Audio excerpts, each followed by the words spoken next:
உங்களுக்கு வந்து ஒரு பொண்ணு பிடிச்சிருந்ததுன்னா, நீங்க அவங்கள சேஸ் பண்ணாம, அவங்கள எப்படி நம்ம சேஸ் பண்ண வைக்கலாம் அப்படின்னு வந்து இந்த வீடியோவில் பார்க்கலாம். அதில் வந்து ஃபஸ்ட் பாயிண்ட் என்ன பண்ணணும்னா, அவங்க வந்து உங்ககிட்ட பேச ட்ரை பண்ணும்போது, உங்களுக்கு ஏதாச்சும் காம்ப்ளிமெண்ட் கொடுக்க ட்ரை பண்ணுவாங்க.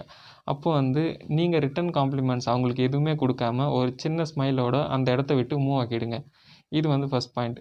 செகண்ட் பாயிண்ட் என்னன்னு பார்த்தீங்கன்னா, உங்களுக்கு வந்து அவங்கக்கிட்ட பேசுகிறதுக்கு இன்செக்யூர்டாக ஃபீல் ஆச்சுன்னா, அது வந்து அவங்கக்கிட்ட காமிக்காதீங்க. நீங்கள் அப்படி காமிக்கும்போது, உங்களுக்கு வந்து கான்ஃபிடென்ட் இல்லை அப்படின்னு முடிவு பண்ணிடுவாங்க. ஸோ அதனால் வந்து இன்செக்யூர்டாக இருக்க மாதிரி அந்த பொண்ணுக்கிட்ட காமிச்சிக்காதீங்க.